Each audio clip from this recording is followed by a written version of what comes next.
It's the 25th of September 2025. I'm here with Rebecca House from Strength in Struggles. Today's a big day. Very big day, yes.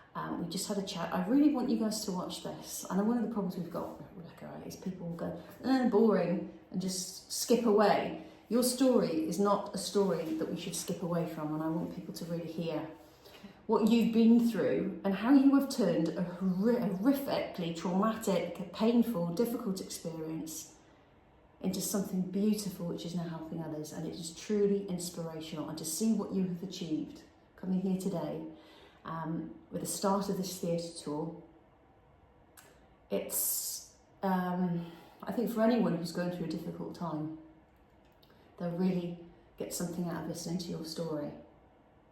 So if you can just explain to us what happened. You were working as a police officer with some very harrowing cases, and I know for me as a journalist, I've dealt with people who, things like people who wanted to commit suicide, really traumatic, people in really difficult situations you had to deal with, and it impacted you. They called it vicarious trauma. That was really what kicked it all off. Was that right, when you were a police officer? So tell us a little bit about that to start with. Yeah, so I joined at 22 for Lancashire Police, and I was posted to Blackpool for my first posting on 999 response, and I'd say within the first 6 to 12 months I'd dealt with a lot of suicides, hangings, overdoses, everything really, and all within a short space of time. I had a 16-year-old boy that was murdered, stabbed. He died on me doing CPR, which was really traumatic for me. And I buried those jobs because I didn't want to be seen to be failing, because I was new in the police. How old were you? 22.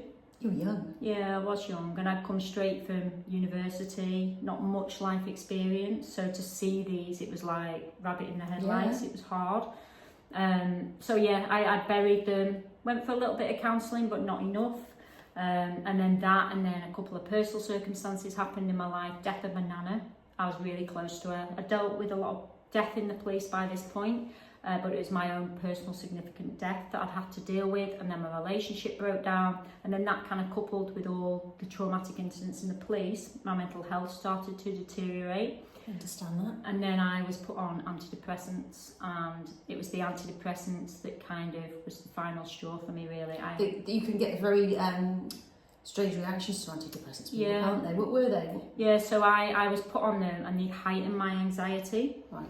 And it wasn't long before I was back and forth to my GP on different sets of antidepressants, and then the suicide ideation started as a result of the tablets that I was on. But you're not saying to people that antidepressant medication is a negative thing. It's just simply that sometimes it can have a negative reaction depending on who the individual is, would you say? Yeah, absolutely, 100%. And medication scares me to death because it caused that, but I strongly believe there is a place for medication, there's a need for medication. Everyone's brain's different, everyone reacts to it different, but I always say to people, just treat it with the respect it deserves, medication, and be aware of it. Exactly, and in the short term sometimes it could just not suit you, and what happened to you then was tell us what happened next then. So my suicide ideations got stronger and stronger, and it wasn't long before I was acting out on those suicide ideations. I was sneaking out in the middle of the night trying to hang myself, and it consumed me.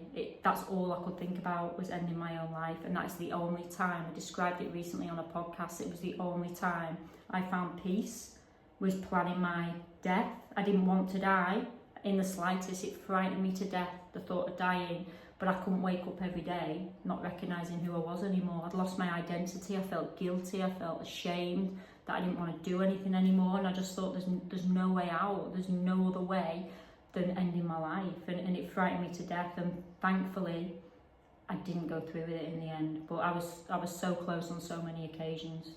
So we've got some reconstruction video footage here from which is being recorded for the play, which is launching tonight, which premieres tonight.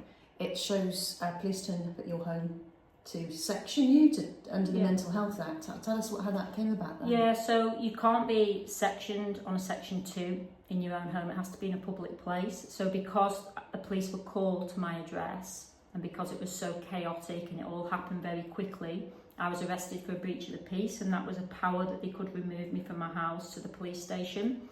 Again, It was very, very rushed, and I've not got a beef against the police. I still got a lot of respect for the police, but... But who called the police? It was the crisis team. The crisis team around the at my house. The mental health crisis team believed that you needed to be sectioned, but no one you knew personally close to you? No, it was a crisis team, yeah. So what power did they have to do that? Well, they just called the police to say that my behaviour was out of control, and they were concerned for me because I was rolling around on the floor saying I'm dying because of my brain. I'd hit psychosis at that point. I had a psychotic episode.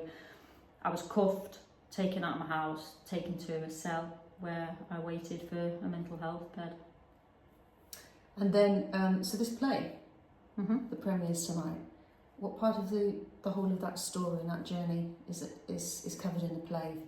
Yeah, so the 60-minute play is purely based on my whole experience within that psychiatric unit, the treatment, the mistreatment that I went through in the first psychiatric place, but it goes on to show a positive, because I was in there twice in a different unit voluntarily the second time, and that is a much more positive experience. So I've done that in the play as well, because I didn't want to see that I'm just showing one side, that it's a negative, because there are good places out there as well. There are good mental health psychiatric units.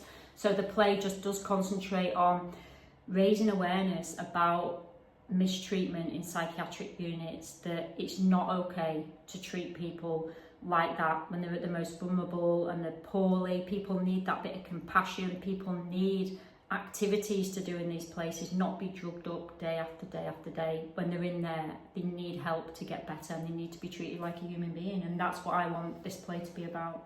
Absolutely. Talking to you here right today, and this is what, 18 years later? It is, yeah.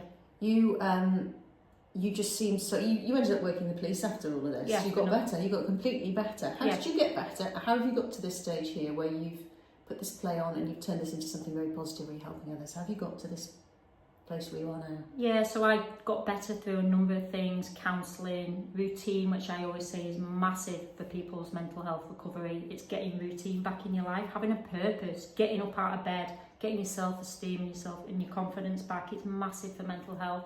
So it's that, and then I gradually got my job back, like you say, in the police for another 15 years on the front line. And unfortunately, the only reason I left was because I was assaulted, got an injury, and I had to go out on physical health in the end, which was disappointing because I got my mental health better.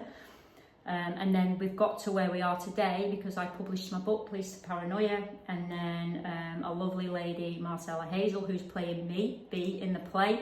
I went on her radio station, she said, your book would be amazing made into a play, and that's kind of where we are. We raised £34,000 to be able to put it on here for the opening night, tour it around Lancashire, take it to London, and honestly, I don't think it's sunk in yet. I'm blown away by the support, the response, just that someone, a well-established production team have believed in my story and think it's good enough for the stage. It's just, honestly, it's mind-blowing.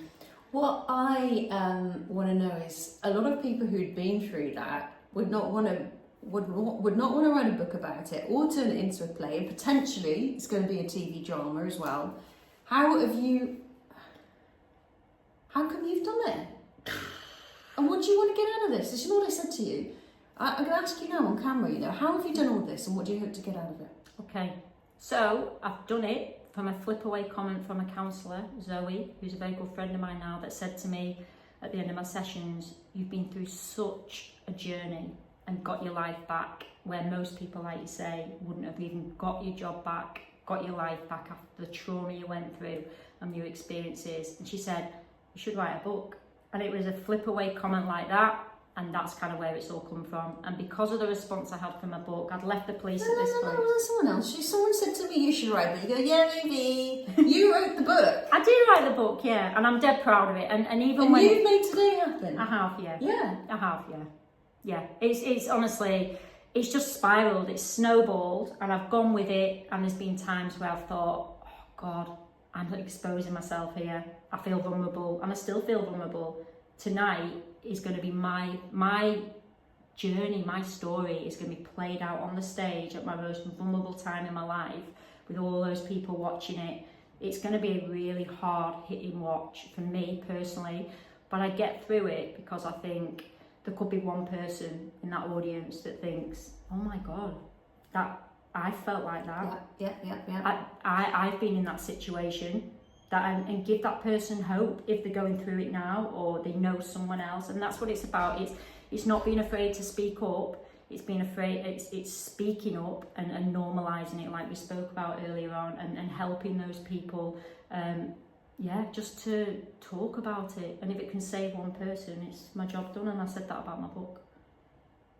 It's not about you either. I can see sometimes when people tell their story, you can feel that they want recognition, or it's about them. But I can, when we've spoken, you really genuinely want to raise awareness and help other people, and that's what makes you. You were saying that's what makes you feel better. Yeah. Other people say that helping others, that helps you because you're still helping people yourself. Tell us a little bit about the work you're doing now. Yeah, so SIS Strength in Struggles is based on my lived experience, peer-to-peer support groups, wellbeing walks. I fund alternative therapies for people. I do mini medics with kids to teach them about resilience.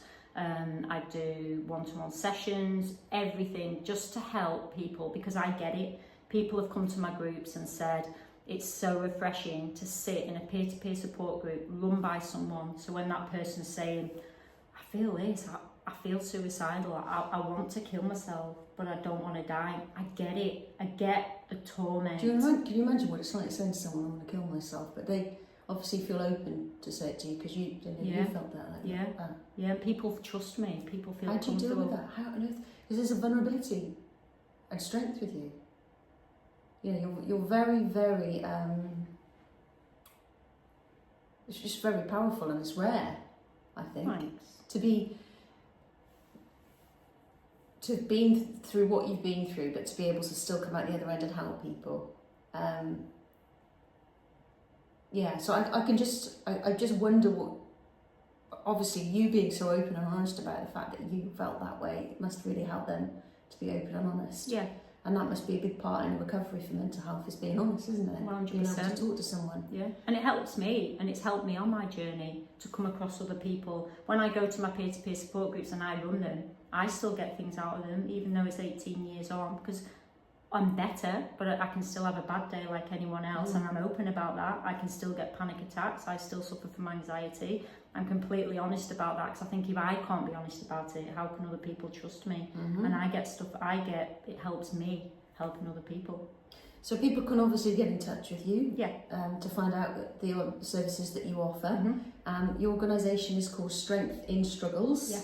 And also, if anyone's watching this and they're feeling horrific and suicidal, what would you say to them? How would you give them something, support?